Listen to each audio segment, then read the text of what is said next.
गुरुर्विष्णुः गुरुर्देवो महेश्वरः गुरु साक्षात् परब्रह्मा तस्मै श्री गुरवे नमः। श्री विघ्नेशमभाभास्यं सेवकाभीष्टदायकम् एकदन्त उमापुत्रं नमामि गणनायकम्। ఈనాడు మహాభారత మందలి పాండవ రాజసూయ యాగం అనే కథను గానం చేస్తున్నాను పెద్దలారా. ఇందిరా రమణ గోవింద, ఏడుకొండలవాడ వెంకటరమణ గోవింద గోవింద. శ్రీకృష్ణ పరమాత్మకు, శ్రీమదజ్జాడ ఆదిభట్ట నారాయణ దాసు గారికి వినుడు పాండవ రాజసూయము విబోధ గేయము కర్ణపేయము. వినుడు పాండవ రాజసూయము విబోధ గేయము కర్ణపేయము. వినుడు పాండవ రాజసూయము.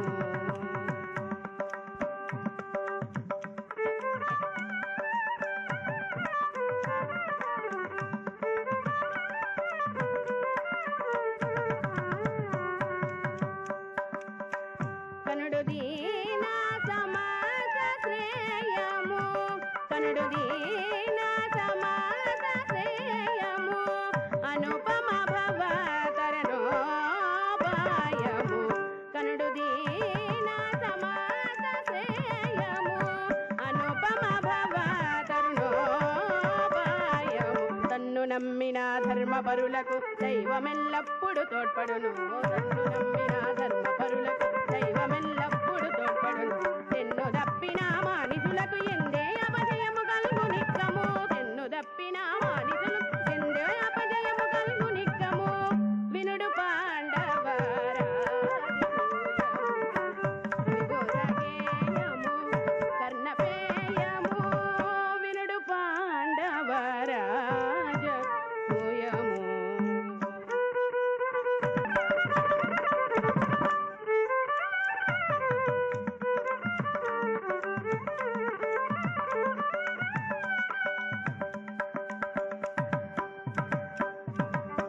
పెద్దలారా, ఈనాడు మీ అందరి సమక్షంలో పాండవ రాజసూయ యాగం కథను గానం చేయబోతున్నాను. అయితే మహాభారత చరిత్రలో ఈ కథకి చాలా ప్రత్యేకత, విశేషం ఉన్నాయి. భారత రాజకీయాలకి మూలమైంది సభాపర్వం. అందులో అసూయాపరుడైనటువంటి దుర్యోధనుడు పాండవులు చేసిన రాజసూయ యాగం చూసి సహించలేక జూదంలో వారి సర్వ ఐశ్వర్యాలు కూడా అపహరించడం, దుర్యోధనుని దుర్మార్గాల ఫలితంగా మహాభారత యుద్ధం జరిగింది. అయితే ఇక పాండవుల విషయానికి వస్తే, తమ తండ్రి అయినటువంటి పాండురాజు కోసం, అతనికి స్వర్గలోక ప్రాప్తి కలిగించడం కోసం అన్ని దిక్కులు జయించడం, ధర్మరాజు సార్వభౌముడవడం, పాండవ రాజసూయ యాగం చేయడం, తమ తండ్రికి స్వర్గలోక వాసాన్ని కలిగించడం ఇందులో ఉండే విశేషం పెద్దలారా. మరొక్క విశేషం ఏమిటంటే, ఎవరైనా స్వర్గస్థులైన సమయంలో ఈ కథను గానం చేస్తే మరణించిన వారికి ఆత్మశాంతి కలిగి స్వర్గలోక వాసం కలిగి తీరుతుందని ప్రతీతి. అటువంటి పవిత్రమైన చరిత్రను ఆశాంతం విని ఆ కృష్ణ పరమాత్మ అపార కృపకు పాత్రలు కావలసిందిగా మిమ్మల్ని అందరినీ కోరి మనవి చేసుకుంటూ ఒక్కసారి గట్టిగా గోవిందనామస్మరణ చేస్తే కథలోకి ముందుకు వెళదాం. ఇందిరా రమణ గోవింద, ఏడుకొండలవాడ వెంకటరమణ గోవింద గోవింద. అసలు ఈ కథ ఎక్కడ నుండి ప్రారంభం అవుతుందంటే పెద్దలారా, దహనుండు మున్ను దహనుండు మున్ను శ్వేతకి అనురాజర్షి గావించు సత్రయాగమున ఆజ్యమెక్కుడుగా గ్రావే అక్కతమ్మున అగ్నిమాంద్యము వడుమ తామరస గర్భున దేశమునను దివ్యౌషధియుక్త తాండవమును దహింపగడంగి ఇంద్రవారితుండై కృష్ణపాద్ముల చేరి గాంధీవ అక్షయ శరతు నీరములు పృథాత్మజునకు కౌమోదకియను గదయును మరియు సుదర్శన చక్రము మాధవునకు వరుణ చేతనిప్పించి వేగిరమా తాండవము దహించు కజ్జమునకు ఉపక్రమించే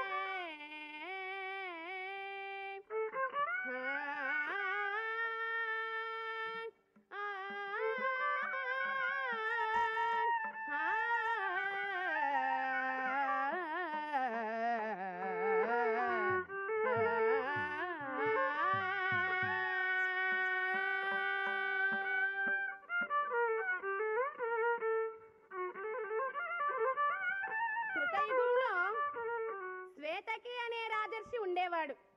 అయితే అతని ప్రత్యేకత ఏమిటంటే పెద్దలారా, అతనికి యజ్ఞాలు చేయడం అంటే మహందంటే ఆయన సరదా. ఒకనాడు బ్రాహ్మణోత్తములను పిలిపించి, మహర్షులారా, బ్రాహ్మణోత్తములారా, నాకు 5 సంవత్సరముల మహాయజ్ఞం చేయాలని ఉంది కనుక మీరు అది చేయించండి మీ ఆధ్వర్యంలో అనగానే ఎంతో ఆనందించారు మహర్షులంతా. బ్రాహ్మణోత్తములంతా 5 సంవత్సరముల యజ్ఞాన్ని నిర్విఘ్నంగా పూర్తి చేసిన తర్వాత 12 సంవత్సరముల యజ్ఞం చేయాలని ఉంది అని చెప్పాడు. అయితే 12 సంవత్సరములే కదా అని బ్రాహ్మణోత్తములు ఎంతో ఆనందించి ఆ రాజర్షి ఆజ్ఞ మేరకు ఆ 12 సంవత్సరముల యజ్ఞాన్ని కూడా పూర్తి చేయాలని, అతని ఆజ్ఞ మేరకు ఆ 12 సంవత్సరముల యజ్ఞాన్ని కూడా నిర్విఘ్నంగా పూర్తి చేశారు. ఇక ఆ శ్వేతకి రాజు ఎంతో ఆనందించి ఆ బ్రాహ్మణోత్తములకు ఎన్నో కానుకలు సమర్పించాడు. వారు ఇక బయలుదేరుతూ వెళుతూ ఉంటే, అయ్యలారా, బ్రాహ్మణోత్తములారా, 50 సంవత్సరముల యజ్ఞాన్ని ఒకటి చేయాలన్నాను అనగానే బ్రాహ్మణోత్తములంతా ఒకరి ముఖాలు ఒకరు చూసుకున్నారు. 5 సంవత్సరాలు అన్నాడు, సరే అని ఒప్పుకున్నాం. 12 సంవత్సరాలు అన్నాడు, సరే అని అంగీకరించాం. ఇప్పుడు 50 సంవత్సరములు అంటున్నాడే రాజర్షి, సరే ఇతనికి ఇంత ఆశగా ఉంది కదా, 50 సంవత్సరములు కదా, సరే చేద్దామని ఆ 50 సంవత్సరముల యజ్ఞాన్ని కూడా నిర్విఘ్నంగా పూర్తి చేశారు బ్రాహ్మణోత్తములు. ఇక శ్వేతకి రాజుకు ఆనందానికి అవధులు లేవు పెద్దలారా. ఎంతో ఆనందించాడు. ముందు కంటే ఇంకా బహుమతులు ఎన్నో కానుకలుగా సమర్పించి వారు బయలుదేరి వెళుతూ ఉండగా 100 సంవత్సరముల యజ్ఞాన్ని చెయ్యమనగానే నిర్ఘాంతపోయారు. ఈయన సరదా తీరేది కాదు, మనకు మోక్షం కలిగేటట్లు లేదు, భార్యా బిడ్డలను చూసి ఎంతో కాలం అయ్యింది అని వెంటనే రాజర్షి దగ్గరికి వెళ్ళి, మహారాజా, మీకొక నమస్కారం, మీ యజ్ఞాలకు ఒక పెద్ద నమస్కారం. మీ యజ్ఞాలు సరదా తీరేది కాదు, మాకు మోక్షం కలిగేటట్లు లేదు. మానవ మాతృలు అయిన వారెవరూ కూడా మీ యజ్ఞాన్ని చేయలేరు, ఆ పరమేశ్వరునికే సాధ్యమవుతుందని రాజర్షి మాటలు కాదనకుండా వెళ్ళిపోయారు. అయితే ఇక ఈ శ్వేతకి రాజర్షి పట్టిన పట్టు విడవకూడదని ఆ బ్రాహ్మణోత్తములు చెప్పిన ప్రకారంగా పరమేశ్వరుని గురించి ఘోరమైన తపస్సు చేశాడు. పరమేశ్వరుడు ఎంతో ఆనందించి శ్వేతకి రాజర్షి కనుల ఎదుట సాక్షాత్కరించాడు. వచ్చిన పరాత్పరను చూసి, శంకర, అభయంకర, పాప భయంకర, మమ్మల్ని ఇలా ఉద్ధరించడానికి నా కనుల ముందు సాక్షాత్కరించావా తండ్రి అని ఎన్నో విధాలుగా నమస్కరించాడు. పరమేశ్వరుడు, రాజర్షి, నీ తపస్సుకు ఎంతో ఆనందించానయ్యా, ఏమి వరం కావాలో కోరుకో, అది ఇవ్వడానికి సిద్ధంగా ఉన్నాను అన్నప్పుడు శ్వేతకి రాజర్షి అంతటి పరమేశ్వరుడు ఎదురుగుండా సాక్షాత్కరించినప్పుడు నాకు మోక్షం తప్ప ఇంకేమీ అవసరం లేదని కోరుకోవచ్చు కదా. అలా కోరలేదండి. 100 సంవత్సరముల యజ్ఞం చెయ్యాలి పరమేశ్వర, ఎలాగైనా మీ ఆధ్వర్యంలో అనగానే విన్న పరమేశ్వరుడు, సరే 100 సంవత్సరముల యజ్ఞం చెయ్యాలి అంటున్నావు, అది బ్రాహ్మణుల బాధ్యత. యజన యాజన అధ్యయన చెయ్యాలి, అది వాళ్ళ కులధర్మం రాజర్షి. కనుక నీ 100 సంవత్సరముల యజ్ఞాన్ని నేనైతే చెయ్యలేను గాని అందుకు తగిన పురోహితుని నీకు సమర్పిస్తాను. అయితే అతను కొంచెం కోపం గలవాడు కనుక ముక్కోపి జాగ్రత్తగా అతని ఆధ్వర్యంలో చేసుకుంటానంటే సమర్పిస్తాననగానే మహాప్రసాదం అన్నాడు.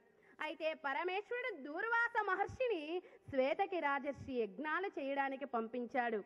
దూర్వాస మహర్షి గురించి ఒక్క మాటలో చెప్పాలంటే ఆయనకు ఒక మాట మాట్లాడితే తక్కువ, 2 మాటలు మాట్లాడితే ఎక్కువ, 1.5 మాటతో సరిపెట్టాలి. అటువంటి ఆ దూర్వాస మహర్షిని కూడా ఎంతో ప్రసన్నుని చేసుకొని ఆ 100 సంవత్సరముల యజ్ఞాన్ని నిర్విఘ్నంగా పూర్తి చేశాడు. ఎంతో ఆనందించి దూర్వాస మహర్షిని ఎంతో మర్యాదగా సత్కరించాడు. ఇక అక్కడి నుండి సెలవు తీసుకుని వెళ్ళిపోయాడు. అయితే అలా అంతా బాగుంది పెద్దలారా. ఈయన 5 సంవత్సరములు, 12 సంవత్సరములు, 25 సంవత్సరములు, 50 సంవత్సరములు, 100 సంవత్సరముల యజ్ఞాల సరదా కూడా తీరింది.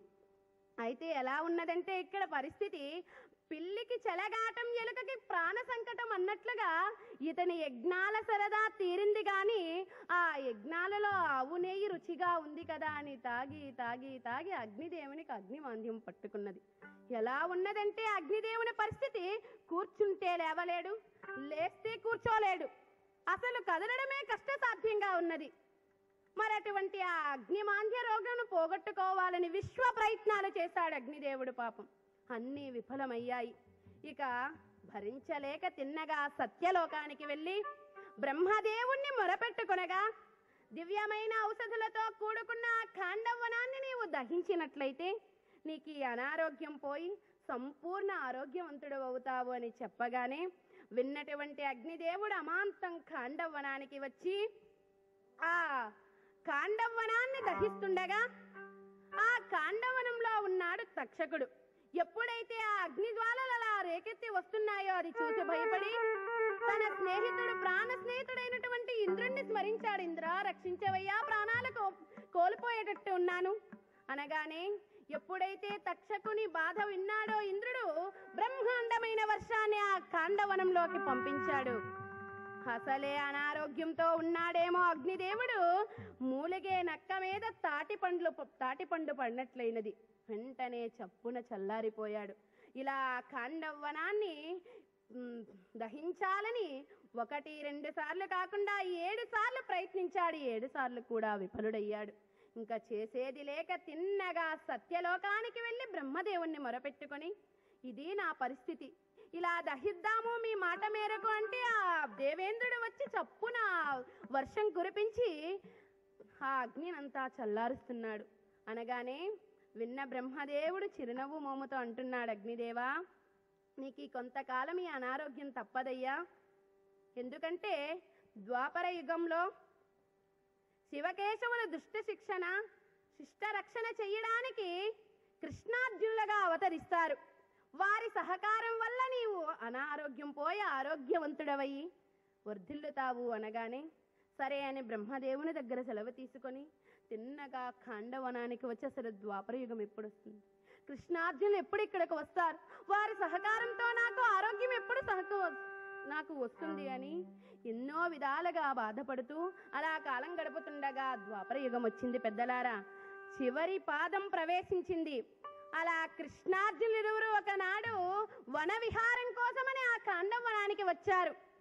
ఎన్నో ఏళ్ల నుండి ఆ అవకాశం కోసం ఎదురు చూస్తున్నాడేమో అగ్నిదేవుడు. వెంటనే ఒక వృద్ధ బ్రాహ్మణి అవతారం ధరించి కృష్ణార్జునుల దగ్గరికి వెళ్ళి వేడుకుంటున్నాడు, కృష్ణార్జునులారా, దీన శరణ్యులారా, నన్ను ఎన్నో రోజుల నుండి ఆకలనే బాధ దహించి వేస్తోంది. ఎన్నో రోజుల నుంచి నాకు ఆహారం లేక ఇలా చిక్కి శల్యమైపోయాను. నా కడుపు చూడండి, ఆకలితో ఎంత లోపలికి వెళ్ళిపోయిందో, నాకు ఆహారం పెట్టండి అనగానే విన్నాడు అర్జునుడు. బ్రహ్మణోత్తమ, ఏమిటి ఆహారం లేక బాధపడుతున్నారా? మీకు ఎటువంటి ఆహారం కావాలో ఈ క్షణమే చెప్పండి, అదంతా సిద్ధం చేయడానికి సిద్ధంగా ఉన్నాడు ఈ పాండవ మధ్యముడు అర్జునుడు అనగానే ఇక అగ్నిదేవుడు అది విన్న అగ్నిదేవుడు ఆ దూరంగా కనిపిస్తున్న ఖాండవనం నాకు ఆహారం కావాలి అని జరిగిన విషయమంతా చెప్పాడు. అయితే అది విన్న అర్జునుడు ఆలోచనలో పడ్డాడు. అయితే ప్రక్కనే ఉన్నటువంటి కృష్ణ పరమాత్మ అంటున్నాడు, అగ్నిదేవా, ఆ ఖాండవనాన్ని దహించి నీవు సంపూర్ణ ఆరోగ్యవంతుడవడం మాకు కూడా ఇష్టమేనయ్యా. అనారోగ్యంతో నువ్వు బాధపడుతుంటే మేము చూసి ఆనందిస్తామా? అయితే నువ్వు గమనించాలి, మేమిరువురము ఇప్పుడు అలా సరదా కోసం వన విహారం చేద్దాము అని వచ్చామయ్యా. మేము తెచ్చిన ఈ బాణాలు, ఈ ఆయుధాలు చిన్న చిన్న జంతువుల మీద ప్రయోగించడానికి ఉపయోగపడతాయి తప్ప ముక్కోటి సురులకు అధిపతి అయినటువంటి దేవేంద్రుడి మీద ప్రయోగించడానికి పనికి రావయ్యా అనగానే ఆ మాటలు విన్నాడు అగ్నిదేవుడు. పరమాత్మ, మీరు దాని గురించి చింతించవలసిన అవసరం లేదని వెంటనే వరుణదేవుణ్ణి ప్రార్థించి, 1,00,000 ధనస్సులతో సమానమైన ధనస్సు, ఎటువంటి వాని చేతిలో విరగని ధనస్సు, బ్రహ్మదేవుడు 1,00,000 సంవత్సరములు ధరించిన ధనస్సు, సువర్ణ వజ్ర వైఢూర్యమైన ధనస్సు, కౌమోదకనే గద, సుదర్శన చక్రం మాధవునకు సమర్పించాడు. అంత అర్జునుడు, అగ్నిదేవా, ఈనాడు ఈ పాండవ మధ్యముడు మీకు మాట ఇస్తున్నాడు. ముక్కోటి సురులతో మహేంద్రుడు ఎదురు వచ్చిన, మూడు లోకాలు ఎదురు వచ్చిన కనిపించే కాండవనం మీకు ఆహారం కాక తప్పదని చెప్పి కృష్ణ పరమాత్మకు అగ్నిదేవునికి నమస్కరించి వానర పతాకంతో తెల్లని గుర్రములతో పూంచబడినటువంటి అగ్నిదేవుడిచ్చిన రథాన్ని అధిరోహించాడు. కృష్ణ పరమాత్మ సారథ్యంలో రథం బయలుదేరింది పెద్దలారా. ఇక అది చూసినటువంటి అగ్నిదేవుడు ఆనందంతో ఆ కాండవనం మీదకి అమాంతం విరుచుకుపడ్డాడు. క్షణానికి అగ్ని జ్వాలలు రేగి ఆకాశాన్ని అందుతున్నాయి. ఆ కాండవనంలో ఉన్నటువంటి చిన్న చిన్న జంతువులు, సాధు జంతువులు, జల జంతువులు, క్రూర జంతువులు కూడా అగ్నికి ఆహుతులైపోతున్నాయి. మేరు పర్వతం బ్రద్దలైనట్లుగా ఆ బంగారు రంగు ఆకాశాన్ని అంటుతున్నది.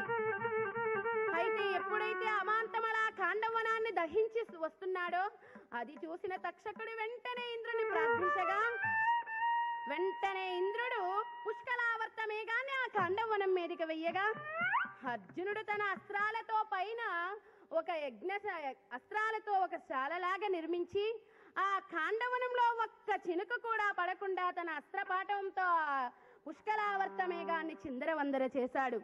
అది చూసిన మహేంద్రుడు వెంటనే మందరగిరి పర్వతం తెచ్చి ఇసరగా అది చూసిన అర్జునుడు తన అస్త్రపాండవతో ఖండాలుగా చేసి పడవేశాడు ఆ మందరగిరి పర్వతాన్ని. ఇక దేవేంద్రుడు ఏమి చెయ్యలేక వెనుతిరిగాడు. అయితే ఇక ఈ కృష్ణార్జునుల సహకారంతో అగ్నిదేవుడు ఆ కాండవనాన్ని అమాంతం దహిస్తున్నాడు. అలా ఆ కాండవనంలో ఉన్నటువంటి జంతువులు కూడా ప్రాణాలు నిలిస్తే చాలని పరుగులు పెడుతున్నా కూడా ఏ ఒక్కటి కూడా మిగలకుండా ఆ కాండవనాన్ని అమాంతం దహిస్తున్నాడు. అయితే అలా అమాంతం దహిస్తూ ఉండగా ఒక్కసారిగా కృష్ణార్జునులారా, దీన శరణ్యులారా, దయామయులారా, నాకు ప్రాణభిక్ష పెట్టండి స్వామి.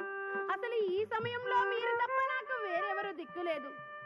నాకు ఎలాగైనా ప్రాణభిక్ష పెట్టండి అని మైడు ప్రార్థిస్తున్నాడు కృష్ణార్జునుని. త్రిజగన్మాన్యులు దీన శరణ్యులు కృష్ణార్జునులారా రక్షింపుడు. త్రిజగన్మాన్యులు దీన శరణ్యులు కృష్ణార్జునులారా రక్షింపుడు.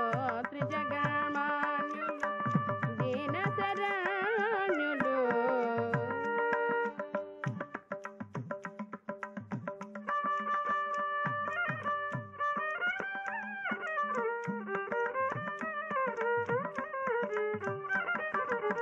సుజనావన తత్పరులు దయాపరులు, సుజనావన తత్పరులు దయాపరులు, అజరామరనగరు మహాత్ములు. సుజనావన తత్పరులు దయాపరులు, అజరామరనగరు మహాత్ములు.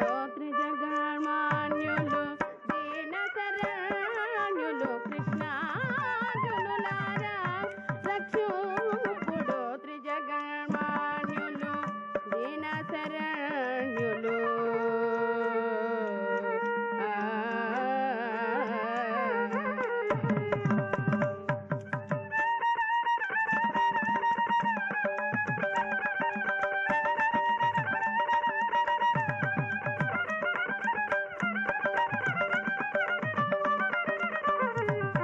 వినుడే దానవ విశ్వకర్మను వీరాగ్రనుల రామయుడ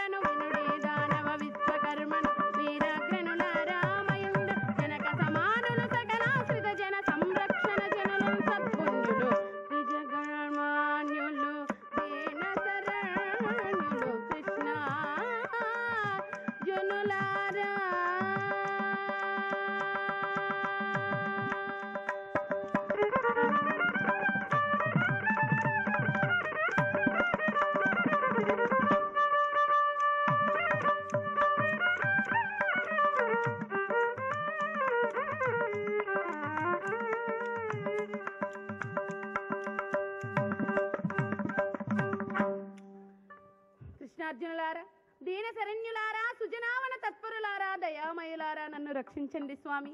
ఈ క్షణంలో అసలు మీకంటే నాకు వేరెవరూ దిక్కులేరు స్వామి. ఈ మైడు మీకు చేతులు జోడించి నమస్కరిస్తున్నాడు. నాకు ప్రాణభిక్ష పెట్టండి, నన్ను రక్షించండి స్వామి అని వేడుకుంటుండగా విన్నారు కృష్ణార్జునులు. వెంటనే అభయహస్తం ఇచ్చారు. అలా ఎప్పుడైతే ఆ మైడుకు అభయహస్తం ఇచ్చారో ఇక అగ్నిదేవుడు కృష్ణార్జున సహకారంతో ఆ కాండవనాన్ని పూర్తిగా దహించేశాడు. మరి ఆ కాండవన దహనం పూర్తయింది పెద్దలారా. మరి అటువంటి ఆ కాండవన దహనంలో మిగిలిన వారెవరయ్యా అంటే మయుడు, తక్షకుని కొడుకైనటువంటి అశ్వసేనుడు, మందపాలుడు అనే మహర్షి బిడ్డలు జితారి, సారస్రుక్, సంభవినిత్వుడు, ద్రోణుడు మాత్రమే బ్రతికి బయటపడ్డారు. అలా ఇక అగ్నిదేవుడు కృష్ణార్జున సహకారంతో ఆ కాండవనాన్ని సంపూర్ణంగా దహించి దివ్యమైన తేజస్సుతో వెలిగిపోతూ కృష్ణార్జున దగ్గరికి వచ్చి, కృష్ణార్జునులారా, ఈనాడు మీ సహకారం వలన ఎన్నో ఏళ్ల నుంచి బాధపడుతున్న నాకు సంపూర్ణ ఆరోగ్యం చేకూరింది. ఇదంతా మీదయ, ఎప్పుడు కూడా మీకు కృతజ్ఞుడుగా జీవిస్తాను అని చెప్పి, కృష్ణార్జునులారా, నేను సమర్పించానే ఆయుధాలు అవి మీకు దుష్ట శిక్షణలో సహకరిస్తాయని చెప్పి వారికి వేల వేల నమస్కారాలు సమర్పించుకుంటూ అక్కడ నుండి వెళ్ళిపోయాడు అగ్నిదేవుడు. పెద్దలారా, అలా కాలం గడుస్తున్నది. ఒకనాడు ధర్మరాజు నిండు కొలువి తీరి ఉన్నాడు. అయితే అలా ధర్మరాజు నిండు కొలువులో సభ చేసి ఉండగా అక్కడికి వచ్చాడు రాక్షస విశ్వకర్మ అయినటువంటి మయుడు. వచ్చి ఆ నిండు కొలువులో సభ చేసి ఉన్న ధర్మరాజుకు సాష్టాంగ నమస్కారం చేసి, మహానుభావ ధర్మరాజా, నీ తమ్ముడైనటువంటి పాండవ మధ్యముడైన అర్జునుడు నాకు ప్రాణభిక్ష పెట్టాడు. ప్రాణదాతలకు ఏమిచ్చినా రుణం తీరదు. కాబట్టి నా విశ్వాసం కొద్దీ, నా భక్తి కొద్దీ మీకు ఏదైనా నిర్మించి ఇవ్వాలని అనుకుంటున్నాను కనుక ఎలాగైనా ప్రాణదాతలకు కృతజ్ఞత వెలిబుచ్చుకోనివ్వండి అని చెబుతుండగా విన్న ధర్మరాజు అంటున్నాడు మయుడితో, నాయనా శిల్పివర్య, ఒక ఉపకారం చేసి దానికి ప్రతిఫలం ఆశించడం బుద్ధివంతుల లక్షణం కాదయ్యా. నా తమ్ముడైనటువంటి అర్జునుడు నిన్ను రక్షించిన నాడు నీవు శిల్పివని గాని, ఏదైనా నిర్మించి ఇస్తావని గాని, దానికి ప్రతిఫలం ఆశించవచ్చని గాని నిన్ను రక్షించలేదు. శరణు అన్న వారిని కాచి రక్షించడం మా కురువంశ సంప్రదాయం కనుక నిన్ను రక్షించాడయ్యా. దానికి నీవు ప్రతిఫలం ముట్టజెప్పనక్కరలేదు శిల్పివర్య అనగానే, అలా అంటే కుదరదు ధర్మరాజా, ఏదో ఒకటి ప్రాణదాతలకు కృతజ్ఞతగా వెలుబుచ్చుకోనివ్వండి అని అంటుండగా ఇదంతా ప్రక్కనే ఉన్నటువంటి జగన్నాటక సూత్రధారి అయినటువంటి శ్రీకృష్ణ పరమాత్మ వింటూ అందుకున్నాడు, శిల్పివర్య, మా బావలు చక్రవర్తులయ్యా, వాళ్ళకి ఏమీ అవసరం లేదు, నా అవసరం కొద్దీ అడుగుతున్నాను. మా ధర్మరాజు బావగారు భావి భారత సామ్రాట్టు. ఆయన దర్జాకి, ఆయన హోదాకి, ఆయన గౌరవానికి, ఆయన రాజసానికి తగినట్లుగా ఏదైనా ఒక సభను నిర్మించి ఇవ్వవయ్యా చాలు అనగానే విన్నటువంటి మయుడు ఎంతో ఆనందించాడు. పరమాత్మ, అటువంటి సభనే నిర్మించి ఇవ్వాలని, పూర్వం వృషపర్వుడు అనే రాజర్షి కోసం నిర్మించి ఇవ్వాలని తగిన ఉపకరణాలన్నీ సేకరించి హిమవత్ పర్వతం మీద ఉన్న బిందుసరం అనే ప్రాంతంలో ఉంచాము పరమాత్మ. అవన్నీ సేకరించి ఆ వృషపర్వుడికి అటువంటి సభను నిర్మించి ఇద్దామనుకుంటున్న సమయంలో ఎవరికి ఏది ప్రాప్తమో భగవంతుడే నిర్ణయించినట్లుగా అతడు మరణించాడు. ఆ సేకరించిన ఉపకరణాలన్నీ ఆ హిమవత్ పర్వతం మీద ఉన్న బిందుసరమ ప్రాంతంలో అలాగే ఉండిపోయాయి. మీరు కోరిన విధంగా పాండవులకు ధర్మరాజు గారికి బ్రహ్మాండమైనటువంటి సభను నిర్మించి ఇస్తాను. అలాగే భీమసేనుల వారికి భౌమాదిత్యుడనే రాజర్షి నిహితమైనటువంటి శత్రుఘాతిని అనే గదను కూడా సమర్పిస్తానని వారందరి దగ్గర సెలవు తీసుకొని తిన్నగా హిమవత్ పర్వతం మీద ఉన్నటువంటి బిందుసరం అనే ప్రాంతానికి వచ్చి ఆనాడు సేకరించినటువంటి ఆ ఉపకరణాలన్నిటితో బ్రహ్మాండమైన సభను నిర్మించాలని ఒక శుభ ముహూర్తం నిశ్చయించి బ్రాహ్మణులకు అన్న వస్త్రములు, అనేక ఆభరణములు కానుకలుగా ఇచ్చి శంకుస్థాపన చేసి సభను నిర్మిస్తున్నాడు. ఎలాగంటే పెద్దలారా, పవడోపు గంబాలపై మేలి నీడల కలిమికి మగు పైడి కప్పు నిలిపి నెలమాని కంపుగోల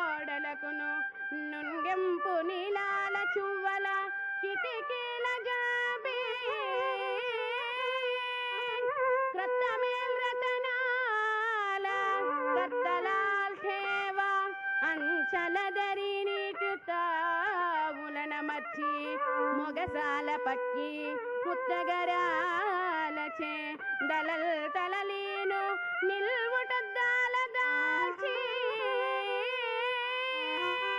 చిరునగవు పల్కులల్కించు చిత్తరవుల అందచందంబులరందందు వ్రాసి శతనేరుపు వెల్లడి సేయమయుడు కుంతికాన్ పునకిడే కొల్వు కూటమేడు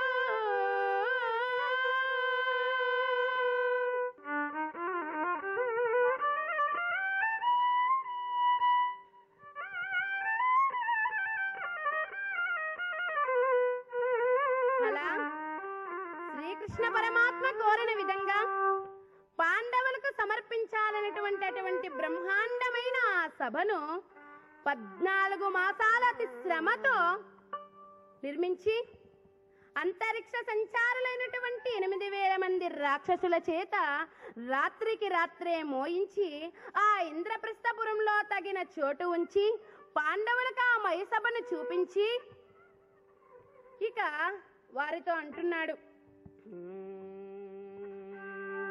గాలి కొమరునకొక శత్రుఘాతినియను గదయు దేవదత్తమను శంఖము సురేంద్ర తనయునకు సంగి శనినంత ద్వారవతికి పోయే పనితీరు కథన నారాయణుడు. అలా భీమసేనుల వారికి శత్రుఘాతిని అనే గదను ధారణ కోసం కలిగించినటువంటి శంఖాన్ని అర్జునునికి సమర్పించి రాక్షస విశ్వకర్మ అయినటువంటి మయుడు పాండవులు చేసిన సత్కారాలన్నీ ఎంతో ఆనందంగా స్వీకరించి వారందరి దగ్గర సెలవు తీసుకుని తన దారిన తాను నిష్క్రమించాడు. పెద్దలారా, అయితే ఎప్పుడైతే అటువంటి బ్రహ్మాండమైన సభను పాండవులకు సమర్పించాడో ధర్మరాజు ఒక శుభముహూర్తంలో బ్రాహ్మణులకు అన్న వస్త్రములు నూతన వస్త్రములు సమర్పించి ధౌమ్యాది పురోహితుల ఆశీస్సులతో తన 4 సోదరులైనటువంటి భీమ అర్జున నకుల సహదేవులతో తల్లి అయినటువంటి కుంతీదేవితో భార్య అయినటువంటి ద్రౌపదీదేవితో మయ సభాభవన ప్రవేశం చేశాడు. పెద్దలారా, ఆ మయ సభ చూడడానికి ఎంతో మంది రాజులు, చక్రవర్తులు, ఇంకా మహర్షులు ఎందరెందరో వచ్చారు ఆ సభను చూడడానికి. అయితే వచ్చిన మహర్షులందరికీ సాష్టాంగ దండ ప్రణామాలు ఆచరించి వారందరికీ కూడా మర్యాదపూర్వకంగా మర్యాదలు జరిపి వారి వల్ల ఎన్నెన్నో మంచి మంచి విషయాలు అడిగి తెలుసుకుంటూ కాలం గడుపుతున్నాడు ధర్మరాజు. అలా కాలం గడుస్తున్నది. ఒకనాడు బ్రహ్మమానస పుత్రుడు, సంగీత శాస్త్ర విశారదుడు, విష్ణు భక్తులలో శ్రేష్ఠుడు, నిరంతరం నారాయణ నామం జపించేవాడు, ప్రపంచంలో మొట్టమొదటి హరికథకుడు అయినటువంటి నారద మహర్షుల వారు భగవన్నామగానం చేసుకుంటూ ఇంద్రప్రస్థపురానికి వస్తున్నారు. త్వమేవ శరణం కమలోదర శ్రీ జగన్నాథ త్వమేవ శరణం కమలోదర శ్రీ జగన్నాథ త్వమేవ శరణం.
పటుతర నిత్య వైభవరాయ తిరువేంకటగిరి నిలయ జగన్నాథ పటుతర నిత్య వైభవరాయ తిరువేంకటగిరి నిలయ జగన్నాథ త్వమేవ శరణం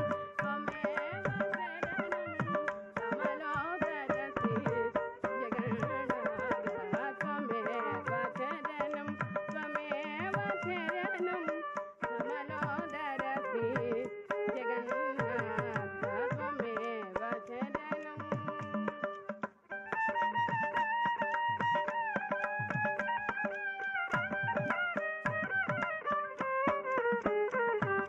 గోవింద శరణం గోపాల శరణం గోవింద శరణం గోపాల శరణం గోవింద శరణం గోపాల శరణం గోవింద శరణం గోపాల శరణం గోవింద శరణం గోపాల శరణం గోవింద శరణం గోపాల శరణం గోవింద శరణం గోపాల శరణం గోవింద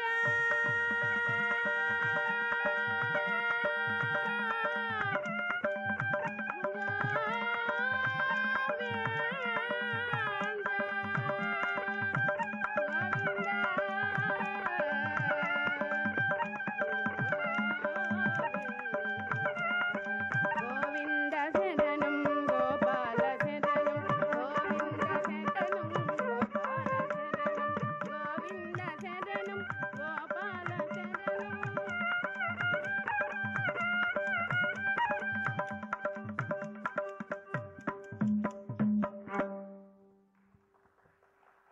జై ఇందిరారమణ గోవింద ఏడుకొండలవాడ వెంకటరమణ గోవింద గోవింద. అలా ఎప్పుడైతే నారద మహర్షుల వారు భగవన్నామగానం చేసుకుంటూ వస్తున్నారు, అది తెలిసినటువంటి పాండవులు ఎదురు వెళ్ళి నారద మహర్షుల వారికి సాష్టాంగ దండ ప్రణామాలు ఆచరించి మహాత్మా అని సాదరంగా ఆహ్వానించారు. అర్ఘ్యపాద్యాది విధులు ఇచ్చి పూజించారు. తగు ఆసనం సమర్పించారు. నారద మహర్షి చిరునవ్వు మోముతో వారందరినీ చూస్తుండగా ధర్మరాజు అంటున్నాడు మహర్షితో, మహానుభావా, ఈనాడు మీరు మా రాజ్యానికి రావడం ఎంతో ఆనందంగా ఉన్నది స్వామి. ఎంతో పండుగలాగా ఉన్నది ఈనాడు మీరు మా రాజ్యానికి రావడం. గచ్చ పొద దగ్గరకు కల్పవృక్షం నడిచి వస్తే ఎంత ఆనందంగా ఉంటుందో అంత ఆనందంగా ఉంటుంది.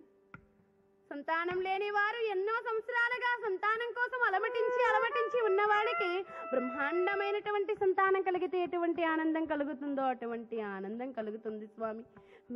మీ రాక మేమెంతో ఆనందంగా గడుపుకుంటున్నాం అనగానే విన్న నారద మహర్షి ఎంతో ఆనందించాడు.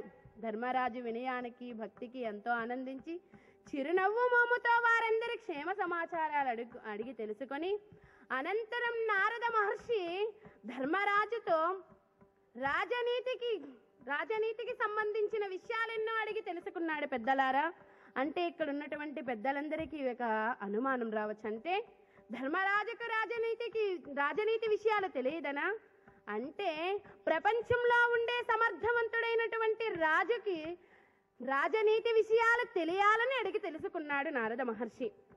ఇక అనంతరం ధర్మరాజు ఆ నారద మహర్షుల వారిని ఆహ్వానించి రాక్షస విశ్వకర్మ మయుడు సమర్పించినటువంటి ఆ మయ సభను చూపించాడు. అదంతా చూసి నారద మహర్షి ఎంతో ఆనందించాడు. ధర్మరాజా, ఈ భూలోకంలో ఎంతో మంది మహానుభావులు చక్రవర్తులు పరిపాలించారయ్యా. ఎప్పుడు ఎక్కడ ఎటువంటి వారు కూడా ఇటువంటి బ్రహ్మాండమైన సభను పొందినటువంటి వారు లేరు. ఇదంతా ఎందుకు? ఒకే ఒక్క మాటలో చెబుతాను విను ధర్మరాజా. దిక్పాలకుల సభాభవనాలు కూడా ఈ భవనానికి సాటి రావు అనే ఒక్క మాటలో చెప్పగానే ఎంతో ఆనందించాడు ధర్మరాజు. ఏమిటి మహాత్మా, దిక్పాలకుల సభాభవనాలు కూడా ఈ సభను సాటి రావా? అల్పజ్ఞుణ్ణి, తెలియక అడుగుతున్నాను. నా ప్రశ్న విని కోప్పడకుండా అసలు దిక్పాలకుల సభాభవనాలు ఎలా ఉంటాయో చెబుతారా స్వామి అన్న ధర్మరాజు ప్రశ్న విని నారద మహర్షి చెబుతున్నాడు, చాలా బాగుంటాయ్యా. అయితే ముందుగా దేవేంద్రుడి సభాభవనం గురించి చెబుతాను విను అని ధర్మరాజుతో అంటున్నాడు నారద మహర్షి. వినుము సురేంద్ర సభా విశేషముల వినిపించెదరాజ రవితేజ శ్రిత కల్పభూష. వినుము సురేంద్ర సభా విశేషముల వినిపించెదరాజ రవితేజ శ్రిత కల్పభూష. వినుము సురేంద్ర అనవరత కుసుమ ఫల భరిత అనవరత కుసుమ ఫల భరిత భూసభా విశేషముల వినిపించెదరాజ రవితేజ శ్రిత కల్పభూష. వినుము సురేంద్ర సభా విశేషముల వినిపించెదరాజ రవితేజ శ్రిత కల్పభూష. వినుము సురేంద్ర అనవరత కుసుమ ఫల భరిత అనవరత కుసుమ ఫల భరిత పూరుహానికరంబై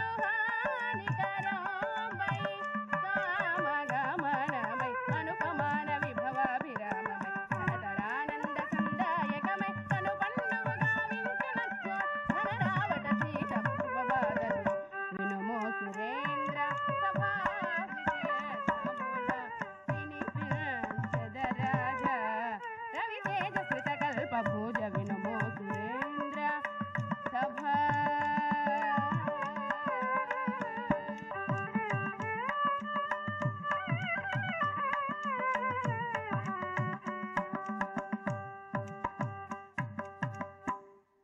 ధర్మరాజా, దేవేంద్రుడి యొక్క సభాభవనం ఎలా ఉంటుందో చెబుతాను విను.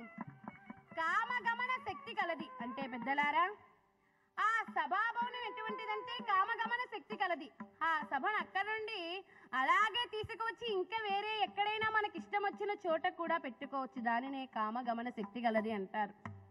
అయితే 150 యోజనాల పొడవు, 100 యోజనాల వెడల్పు, 5 యోజనాల ఎత్తు కలిగిన సువిశాల సభాభవనం దేవేంద్రుని యొక్క సభాభవనం. అటువంటి ఆ సభాభవనంలో ఎప్పుడూ వసంతకాలమే ఉంటుందట. మితిమీరిన వేడి, మితిమీరిన చలి అక్కడనేది ఉండదు. అటువంటి ఆ సభాభవనంలో ఉండే చెట్టులకు ఆకులు గాని వాడిపోవు, రాలవు కూడా. మరి అటువంటి ఆ సభాభవనంలో దేవతలందరూ నిత్యం కొలుస్తూ ఉండగా అర్ధాంగి అయినటువంటి శచీదేవితో నిండి కొలువు తీరి ఉంటాడు దేవేంద్రుడు. ఆ సభాభవనంలో ఎవరుంటారయ్యా పెద్దలారా అంటే, ముందుగా ఎవరిని చెబుతారంటే, ఆకలి అని గుమ్మం ముందుకు వచ్చి అడిగిన వాళ్ళకు పట్టెడు అన్నం పెడతారు చూడండి. అటువంటి మహానుభావులు ఆ స్వర్గలోకానికి అర్హతను సంపాదించుకుంటారు. మరి ఇంకా ఎవరయ్యా అంటే, పరమ పతివ్రతలైన స్త్రీలు, వాళ్ళను భార్యలుగా పొందినటువంటి మహానుభావులు కూడా ఆ స్వర్గలోకానికి అర్హతను సంపాదించుకుంటారు. వాళ్ళేనా అంటే, ఇంకా గుడులు కట్టించిన వారు, గోపురాలు కట్టించిన వారు, బళ్ళు చావళ్ళు కట్టించిన వారు కూడా ఆ స్వర్గలోకానికి అర్హతను సంపాదించుకుంటారు. మరి అంత శక్తి మాకు లేదయ్యా అని అంటారేమో. శాంతంగా ఉండినా శాంతులు, దాతలు, జ్ఞానులు, ఉత్తములు, పరోపకారులు, సత్యసంధులు, శుక్ర బృహస్పతుల వారు, విశ్వదేవతలు, దాత విదాత మొదలైనటువంటి హరిశ్చంద్ర చక్రవర్తి మొదలైనటువంటి మహానుభావులందరూ కూడా ఆ దేవేంద్రుని చేత నిత్యం కొలుస్తూ ఉంటూ ఏ విధమైన బాధలు లేకుండా నిత్యం ఆనంద స్వరూపులై కాలం గడుపుతున్నారు అనగానే విన్నాడు ధర్మరాజు. ఎంతో ఆనందించాడు పెద్దలారా. వెంటనే అంటున్నాడు, మహానుభావా, స్వర్గలోక వాసాన్ని గురించి చెప్పి ఎంతో ఆనందం కలిగించారు. మరి యమసభాభవమైనటువంటి నరకలోకం ఎలా ఉంటుందో చెబుతారా అనగానే, తప్పకుండా చెబుతాను ధర్మరాజా. మంచి వెనకే చెడు అన్నట్లుగా, సుఖం వెనక కష్టం అన్నట్లుగా ఆ స్వర్గలోకంలో ఎప్పుడూ ఆనందంగా ఉండే ప్రజలు ఇక్కడ ఎలా ఉంటారంటే, ఎటువంటి వారు ఉంటారంటే, నిగమోక్త విధుల మానిన వారు, పరదూషకులు, తమ్ము తామే మెన్నుకొనిడి వారు, పరుల ఉన్నతి చూసి ఓర్వలేని వారు, వర్ణ సంకరులు, కూతుళ్ళను కొడుకులను అమ్ముకునేవారు. ఎలాగంటే వేదాంగులు మానినవారు, పరులను ఉత్తి పాపానికి వాడు ఇలాంటి వాడురా, చెడ్డవాడురా, వాడు పరమ మూర్ఖుడురా, వాడు ఎప్పుడు దరిద్రుడేరా అని ఉత్తి పాపానికే తిడుతుంటారు చూడండి. అటువంటి వారు మొట్టమొదటిగా అసలు నరకలోకానికి అర్హతను సంపాదించుకుంటారట. ఎవరైనా పక్క వాళ్ళు బాగుపడుతుంటే, వాళ్ళు ఉన్నత స్థితికి వెళుతుంటే చూసి వారవలేని వారు ఉంటారు చూడండి. అటువంటి వారు కొడుకులను కూతుళ్లను అమ్ముకునేవారు, లంచం ఇచ్చేవారు, తీసుకున్న వాళ్ళు కూడా నరకలోకానికి వెళతారు పెద్దలారా. ఇంకా చెప్పాలంటే పరస్త్రీ గమనం చేసిన వారు, యుద్ధంలో వెన్ను చూపిన వారు, ఇటువంటి వారందరూ కూడా ఆ నరకలోకానికి అర్హతను సంపాదించుకుంటారు. అక్కడ రౌరక సూకర శబల సందంస విశాస్య వైతరణి కృచ్చ కృమీస క్రిమిపూయ అరిపత్రవన లాలాభక్ష్య మహాభక్ష్య తప్తలోహ వహ్నిజ్వాల అధోముఖ రుధిరాంధ సృభోజన హరిపత్రవన నరకాలలో తమలు చేసిన తప్పులకు శిక్షలు అనుభవిస్తుంటారు. ఎలా అంటే, మహాప్రభు యమధర్మరాజ, ఎప్పుడూ లంచం తీసుకోము, లంచం ఇవ్వము, పరస్త్రీ గమనం చెయ్యము, ఎవరైనా బాగుపడుతుంటే చూసి ఆనందపడతామే తప్ప దుఃఖపడము, ఇటువంటి తప్పులు ఏనాడు కూడా చెయ్యము మహాప్రభు, మమ్మల్ని మన్నించండి అని ఆర్తనాదాలు వినబడుతూ ఉంటాయట ఆ నరకలోకంలో. అటువంటిదయ్యా నరకలోకం. అయితే ఒకనాడు యమధర్మరాజును పలకరించుదామని నేను కూడా వెళ్ళాను నరకలోకానికి. అయితే అటువంటి బాధలన్నీ చూసి ఎంతో బాధ కలిగింది. అయ్యో, మానవులు తెలియక చేస్తారే, తెలిసి కూడా చేస్తారే, అటువంటి వారికి ఇన్ని బాధలా అనుకున్నాను. అలా ముందుకు వెళ్ళానయ్యా. యమధర్మరాజు అలా నిండు కొలువు తీరి ఉన్నాడు. పక్కనే ఉన్నాడు మీ తండ్రి అయినటువంటి పాండు మహారాజు. యమధర్మరాజు చేత గౌరవింపబడుతూ అనగానే విన్నాడు ధర్మరాజు. వెంటనే మహర్షి దగ్గరికి వెళ్ళి, ఏమిటి మహర్షి, సత్య హరిశ్చంద్ర చక్రవర్తి మా నాన్నగారు కూడా సమానమైన వారే. మరి మా నాన్నగారు 100 అశ్వమేధ యాగాలు చేశారే, అటువంటి మా నాన్నగారు నరకలోకంలో ఉన్నారా? సత్య హరిశ్చంద్ర చక్రవర్తి స్వర్గలోకంలో ఉన్నారా స్వామి? మా నాన్నగారు నరకలోకంలో ఉండడానికి కారణం ఏమిటి స్వామి చెప్పండి అనగానే విన్న నారద మహర్షి అంటున్నాడు, ధర్మరాజా, సత్య హరిశ్చంద్ర చక్రవర్తి దిగ్విజయంగా ఈ రాజ్యాన్నంతా పరిపాలించి రాజసూయ యాగం దిగ్విజయంగా చేసి స్వర్గలోకవాసానికి అర్హతను సంపాదించుకున్నాడు. అయితే నేనిప్పుడు ఇక్కడికి ఎందుకు వచ్చానో చెబుతున్నాను విను అని ఇలా అంటున్నాడు ధర్మరాజుతో. రాజసూయ యాగమ్మున నరింపని జనకుడు, రాజసూయ యాగమ్మున నరింపని జనకుడు, త్రిదవు మనకేగు నన్ను ప్రబోధింపవంపే, పాండు నరపతి నన్ను తదద్వరమునొచ్చి నాగమునను నీకి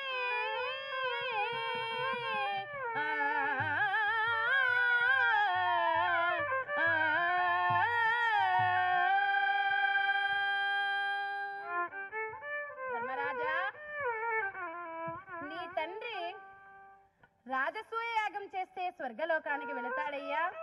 దిగ్విజయంగా నువ్వు ఈ రాజసూయ యాగం గాని చేసావి అంటే నీ పూర్వీకులకు, నీ తండ్రి అయినటువంటి పాండు మహారాజుకు స్వర్గలోక వాసం కలుగుతుంది. నీ తండ్రి అయినటువంటి పాండురాజు మరీ కోరగా నీ చేత రాజసూయ యాగం చేయడానికి ప్రేరేపించడానికి ఇక్కడికి వచ్చాను.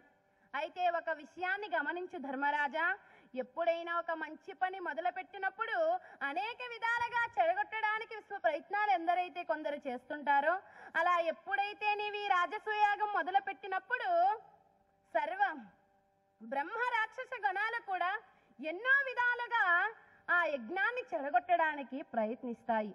అయితే దిగ్విజయంగా ఈ యాగం ఎప్పుడైతే జరుగుతుందో సర్వ క్షత్రికుల ప్రళయమైనటువంటి ఒక మహాయుద్ధం జరుగుతుంది కనుక జాగ్రత్తగా రాజసూయాగాన్ని చేసి నీ తండ్రికి, నీ పూర్వీకులకు స్వర్గలోకవాసాన్ని కలిగింపచేయని ధర్మరాజుకు చెప్పవలసిన విషయాలన్నీ చెప్పి వారందరి దగ్గర సెలవు తీసుకొని భగవంతుని స్మరించుకుంటూ నిష్క్రమిస్తున్నారు మహర్షుల వారు.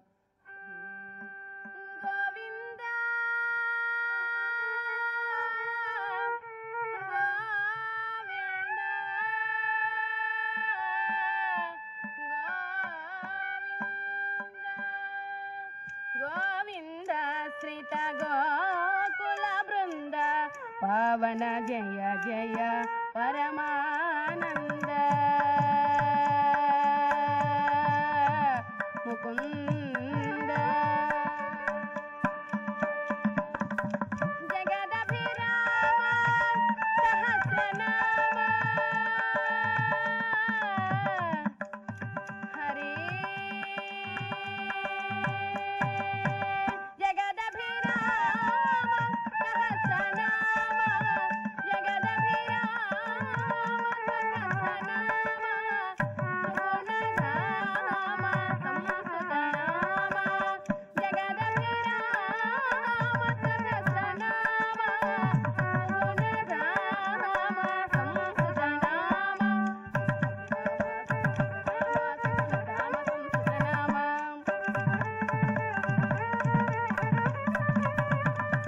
గగన శ్యామ ఘన రిపు భీమ అగణిత రఘువం సాంబుధి సోమ గగన శ్యామ ఘన రిపు భీమ అగణిత రఘువం సాంబుధి సోమ గగన శ్యామ ఘన రిపు భీమ అగణిత రఘువం సాంబుధి సోమ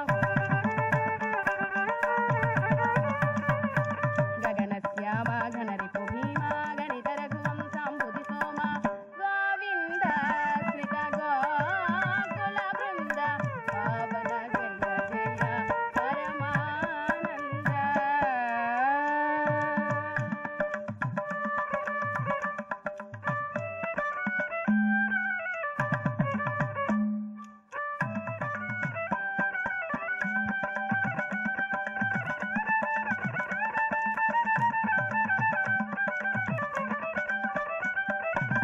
గరుడ తురంగ గారోత్తుంగ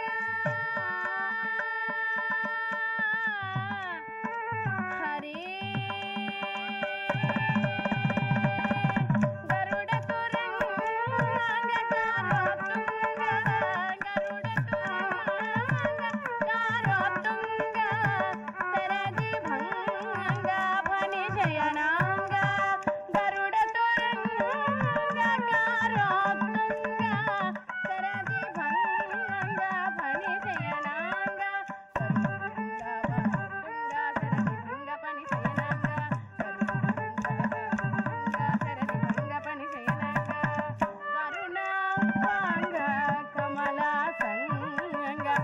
కరుణాభంగ కమలా సంగ వర శ్రీ వెంకటగిరి పతి సంగ కరుణాభంగ కమలా సంగ వర శ్రీ వెంకటగిరి పతి రంగ కరుణాభంగ కమలా సంగ వర శ్రీ వెంకటగిరి పతి రంగ కరుణాభంగ కమలా సంగ వర శ్రీ వెంకటగిరి పతి రంగ గోవింద స్థిత గోకుల బృంద పావన జయ జయ పరమానంద పావన జయ జయ పరమానంద పావన జయ జయ పరమానంద